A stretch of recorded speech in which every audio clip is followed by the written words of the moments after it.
1 2 3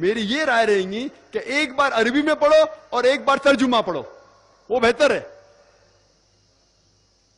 کم از کم سمجھ میں تو آئیں گا آپ کو. اور اگر آپ چاہتے کہ اوپننگ سرمنی میں قرآن خوانی ہو یا افتتاح ہو گھر کا تو قرآن خوانی ہو, کوئی مر جاتا قرآن خوانی. میں کوئی قرآن کی آیت میں صحیح حدیث میں نہیں جانتا ہوں کہ محمد صلی اللہ علیہ وسلم یا صحابہ کوئی مر جاتا تو قرآن پڑھتے تھے یا کوئی افتتاح کے لیے قرآن پڑھتے تھے. اگر آپ کو قرآن پڑھنے کا ہی ہے تو میں یہ کہتا ہوں کہ آپ قرآن اگر پڑھتے ہیں 100 مائل کی سپیڈ کے اوپر, 30 لوگ کو بلاتے اور 1 گھنٹے میں ختم کرتے, تو میں کہتا ہوں کہ 2 گھنٹے کے لیے بلاؤ, عربی بھی پڑھو ترجمہ بھی پڑھو. نہیں تو 30 کے بدلے 60 لوگ کو بلاؤ. ایک آدمی اگر 1 پارا پڑھتا ہے تو ایک آدمی کو بولا آدھا پارا پڑھو عربی میں اور آدھا پارا ترجمہ پڑھو. کم از کم وہ قرآن تو پڑھنا حدیث میں لکھا نہیں, لیکن کم از کم اگر آپ ترجمہ پڑھیں گے تو آپ کو علم تو حاصل ہوگا اور انشاءاللہ کچھ چیز کے اوپر عمل تو کریں گے. تو قرآن کو سمجھ کے پڑھنا بہت ضروری ہے, بہت ضروری ہے. اور ایک مثال میں پیش کرتا ہوں کہ اگر آپ فرانس جاتے ہیں ایک ڈگری حاصل کرنے کے لیے, BSc کی ڈگری, آپ فرینچ نہیں جانتے, آپ کلاس اٹینڈ کرتے ہیں, کلاس اٹینڈ کرتے ٹیچر استاد آپ کو پی دیتا ہے, پریزنٹ بولتے ہیں حاضر ہے, حاضر ہے تو پی لکھتا ہے, present, P four present, English میں پریزنٹ. آپ پورا سال پریزنٹ رہتے, پی ملتا ہے آپ کو, آپ خوش ہے. جب ایگزامینیشن آتا ہے تو کوشچن پیپر, سوال کا جو پیپر ہوتا ہے وہ آپ کو فرینچ میں ملتا ہے, آپ کو فرینچ نہیں آتی, آپ کچھ سمجھ نہیں سکتے, لیکن ایگزامینیشن میں بھی آپ کو پریزنٹ ملتا ہے, پی. کیا آپ جواب دے سکیں گے پیپر کا؟ آپ کچھ سوال ہی نہیں سمجھے تو جواب کیا دیں گے؟ تو یہ پی جو ہے وہ پریزنٹ کے لیے, پاس کے لیے نہیں, آپ ایگزامینیشن میں فیل ہو جائیں گے. تو آپ صرف قرآن شریف عربی سے پڑھیں گے, آپ کو پی ملے گا, لیکن وہ پی پاس کے لیے نہیں ہے, پریزنٹ کے لیے, موجود, حاضر. ہمیں غلط فہمی ہے کہ ہم پڑھیں گے تو ہم جنت میں جائیں گے. صرف پڑھنا کافی نہیں ہے, پڑھ کے سمجھو اور قرآن مجید پہ عمل کرو تو انشاءاللہ آپ جنت میں جائیں گے. ہم کیا کرتے, الحمدللہ قرآن مجید کو عزت دیتے, اور اکثر ہم لوگ کیا کرتے, اتنی عزت دیتے کہ اس کا مقصد ہی فوت ہو جاتا ہے. ہم قرآن مجید کو ایک دم اوپر کے شیلف پہ, الماری کے سب سے اونچی جگہ پہ رکھتے ہیں, اتنا اونچا رکھتے ہیں کہ اگر پڑھنے کی چاہت ہو تو چڑھنا نکالنا 10 بار سوچیں گے, اور اس کے اوپر دھول آتی ہے, دھول لگی ہوتی ہے. جو کتاب ہم روز استعمال کرنا چاہتے وہ کتاب ایسے ہائٹ پہ رکھنا چاہیے, ایسے جگہ پہ رکھنا چاہیے جو آسانی سے نکالی جا سکتی. قرآن شریف, قرآن مجید ہمارے لیے ایک ہدایت کی کتاب ہے, روز کی زندگی کے لیے ہدایت ہے. تو ایسے جگہ رکھو کہ فوراً اس کو حاصل کر سکے, پڑھ سکے.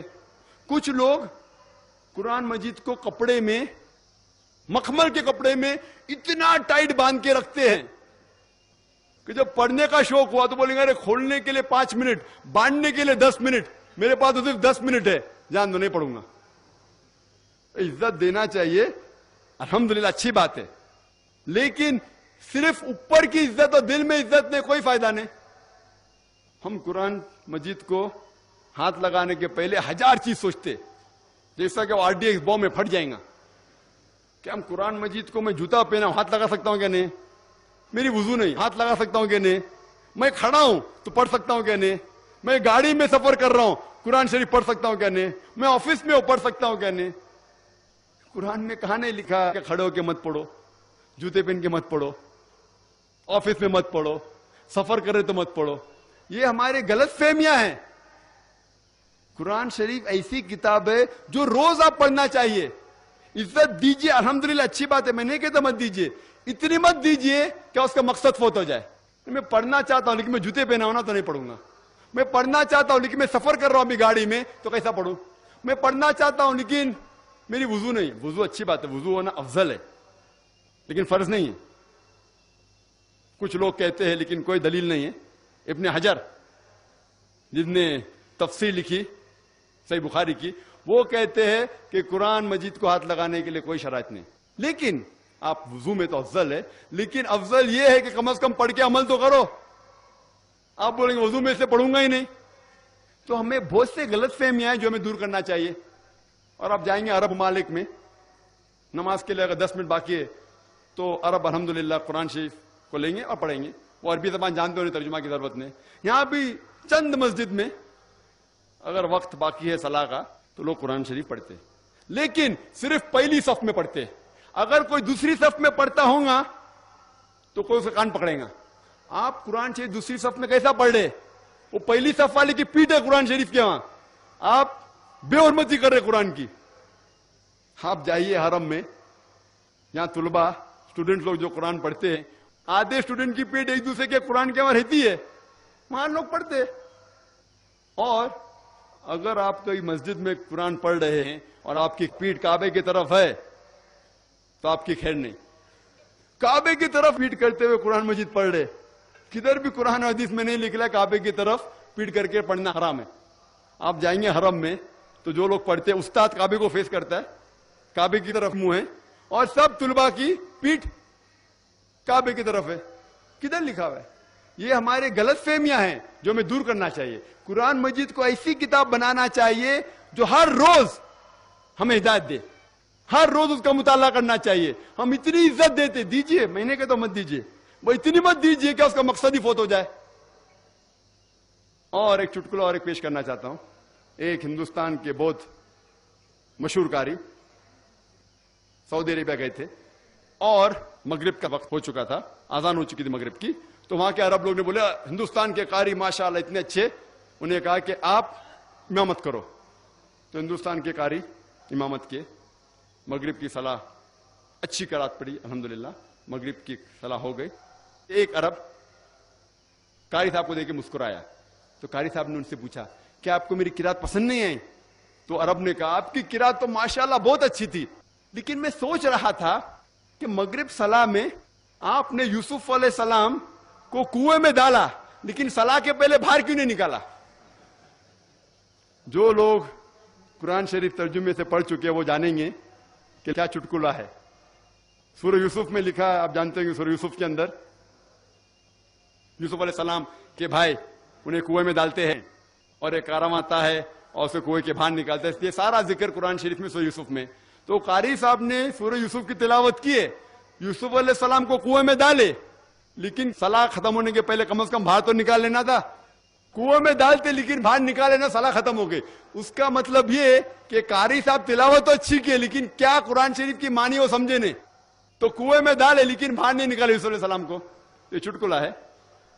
تو ہمیں قرآن مجید کی عزت کرنا چاہیے, لیکن سب سے بڑی عزت ہے دل میں, اور اس کو سمجھ کے پڑھے اور قرآن مجید کے اوپر عمل کرے. اور اللہ تعالیٰ فرماتے ہیں قرآن شریف میں سورہ محمد میں سورہ نمبر 47 آیت نمبر 24 میں, آپ کیا قرآن کو نہیں سمجھتے؟ کیا آپ کا دل اتنا سخت ہے, آپ کے دل پہ تالے لگ گئے؟ اللہ تعالیٰ فرماتے ہیں کہ آپ قرآن کو نہیں سمجھتے, آپ کے دل پہ کیا تالے لگ گئے؟ اللہ تعالیٰ فرماتے ہیں سورہ بقرہ میں سورہ نمبر 2 آیت نمبر 159 میں کہ اللہ سبحانہ و تعالی جب اپنی آیتیں نازل کرتے ہیں اور عام کرتے ہیں, اور آپ اگر ان آیتوں کو لوگوں سے چھپاتے ہیں تو اللہ تعالیٰ کی لعنت ہے. اللہ تعالیٰ فرماتے ہیں سورہ فرقان میں سورہ نمبر 25 آیت نمبر 30 میں, محمد صلی اللہ علیہ وسلم فرماتے ہیں اللہ تعالیٰ سے کہ یا اللہ یہ میری امہ ہے جس نے قرآن کے ساتھ کھلواڑ کیا. محمد صلی اللہ علیہ وسلم شہادت دیتے ہیں کہ یہ میری امہ ہے جو قرآن شریف کے ساتھ کھلواڑ کیے. تو ہمارا فرض ہے کہ ہم قرآن مجید کو پڑھیں اور سمجھیں. اور قرآن مجید پڑھنے کے 2 طریقے ہوتے ہیں, ایک تذکر قرآن, ایک تدبر قرآن. تذکر قرآن مینس قرآن شریف کو پڑھنا اوپری طریقے سے, اور تدبر قرآن مینس قرآن مجید کے معنی کو گہرائی سے اور تدبر کرنا. اور ہمارا فرض ہے کہ ہم قرآن شریف کو پڑھیں. ہر مسلمان کے گھر میں قرآن مجید کا ترجمہ ہونا چاہیے. اگر آپ عربی زبان نہیں جانتے, سب سے بہترین کتاب جو آپ کس کو گفٹ دے سکے, تحفہ دے سکے, وہ ہے قرآن مجید. اگر آپ کسی گھر پہ جاتے نکاح کے اوپر یا کہیں بھی فنکشن میں, سب سے بہترین کتاب ہے قرآن مجید. آپ اپنے بچے کو سب سے بہترین کتاب دے سکتے, وہ قرآن مجید. اور ہمیں چاہیے کہ ہر روز ہم گھر میں کم از کم 20 یا 25 منٹ گھر والوں کو لے کے قرآن مجید ترجمے سے پڑھے، آپ کی اور آپ کے گھر والوں کی زندگی انشاءاللہ بدل جائیں گی۔ میں تقریر کے آخر میں کہنا چاہتا ہوں کہ اللہ تعالیٰ فرماتے ہیں سورہ لقمان میں سورہ نمبر 31 کہ اگر آپ سارے پیڑ کو قلم میں تبدیل کریں گے، سارے سمندر 7 سمندر بھی لگا دیں گے اور شاہی میں بدلیں گے، تو بھی آپ اللہ تعالیٰ کی تعریف نہیں لکھ سکو گے۔ اللہ تعالیٰ فرماتے سورہ الحشر میں سورہ نمبر 59 آیت نمبر 24 میں، اگر یہ قرآن پہاڑ پہ نازل کیا جاتا تو پہاڑ ریزہ ریزہ ہو جاتا، ٹکڑے ٹکڑے ہو کے گر جاتا۔ اس کے معنی اگر پہاڑ کو ذرا بھی احساس ہوتا اور اللہ تعالیٰ اس قرآن کو پہاڑ کے اوپر نازل کرتا تو پہاڑ اس قرآن کے بوجھ سے ریزہ ریزہ ٹکڑے ٹکڑے ہو جاتا، اور ہم مسلمان کو کوئی فرق نہیں ہو رہا ہے۔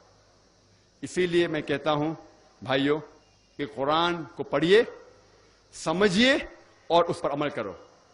میں تقریر کے آخر میں وہ حدیث پیش کرنا چاہتا ہوں جو حضرت عثمان کی حدیث ہے۔ محمد صلی اللہ علیہ وسلم کہا صحیح بخاری میں کتاب نمبر 6 حدیث نمبر 545، جس میں حضرت عثمان رضی اللہ عنہ فرماتے کہ محمد صلی اللہ علیہ وسلم کہا خیرکم من تعلم القرآن وعلمہ، سب سے بہترین وہ لوگ ہیں جو قرآن کو سمجھتے ہیں اور لوگوں کو سمجھاتے ہیں۔ وآخر دعوانا الحمدللہ رب العالمین۔ ہم بہت ہی شکر گزار ہیں ڈاکٹر صاحب کے کہ ایک مدلل تقریر کی انہوں نے۔ تو اب اس کے بعد ایک کوسچن آنسر سیشن ہوگا۔ اگرچہ مصروفیات کو دیکھتے ہوئے کوسچن آنسر سیشن رکھنے کی گنجائش نہیں تھی، لیکن میں ڈاکٹر صاحب سے گزارش کروں گا کہ مختصر چند سوالات یہاں پوچھے جائیں گے اور لائیو ہوں گے۔ جو سوال پوچھنے والا ہوگا وہ یہاں پر مائک پر آ جائے گا، اور اگر if there is any non-Muslim brother who wants to ask the question to Dr. Zakir Naik, Dr. Saab prefers to answer the questions of non-Muslims, most probably. If there is any non-Muslim brother who wants to ask any question to Dr. Zakir Naik, please do come and ask the question. Your question will be answered first. اگر کان غیر مسلم سوال چھو یژھان کرن doctor Zakir Naik صاحبس، doctor صاحب دن گۄڈنیتھ تم سند سوالک جواب۔ گۄڈنیتھ ہی سوالس جواب دن کٲنٛسہِ غیر مسلم سندس۔ اگر نہ کٕہٕنۍ آسہِ تہٕ تیٚلہِ یی کانٛہہ گۄڈنیتھ تہٕ سُہ پرژھِ سوال۔ یم چھِ پروفیسر منصور احمد بٹ صاحب، یم پرژھن ڈاکٹر صاحب سوال اور ڈاکٹر صاحب دن جواب۔ That's our first question has been posed by R.S. Bali. Question is God existing as an entity outside physical makeup of universe and thus encompassing the whole of nature around us? Does he govern it from outside as per his wishes, or does he arise as a force merely out of physical and material makeup of nature to be reckoned with, as you understand? بھائی صاحب نے سوال پوچھا اور الحمدللہ میں آپ سب لوگ کی صبر کی الحمدللہ تعریف کرتا ہوں الحمدللہ کہ دیکھ رہے کڑک دھوپ ہے، 12 بج چکے ہیں اور 12 بجے سب سے زیادہ دھوپ ہوتی ہے۔ لوگ سمجھے کہ صرف بہت کم لوگ ہوئیں گے، اس لیے پنڈال بہت کم تھا، اور کم از کم 10 گنا زیادہ لوگ آ چکے ہیں۔ تو الحمدللہ پھر بھی اتنی کڑک دھوپ میں بھی لوگ بیٹھے ہوئے ہیں۔ الحمدللہ انشاءاللہ اللہ سبحانہ و تعالیٰ آپ کو اس کا اجر دیں گے انشاءاللہ انشاءاللہ۔ ہمارے ہندو بھائی نے سوال پوچھا کہ اللہ سبحانہ و تعالیٰ کیا ہے؟ وہ فزیکل ہے کیا؟ کوئی ایک فزیکل جیسی چیز ہے کیا؟ وہ سارے دنیا کے اندر ہے کہ دنیا کے باہر ہے؟ وہ دنیا کو کنٹرول کیسا کر رہے ہیں؟ جہاں تک سوال ہے فزیکل کا، تو اللہ سبحانہ و تعالیٰ کوئی فزیکل چیز نہیں ہے ہم اور آپ جیسا۔ اللہ تعالیٰ کا ڈیفینیشن اللہ تعالیٰ دیتے سورہ اخلاص میں، سورہ نمبر 112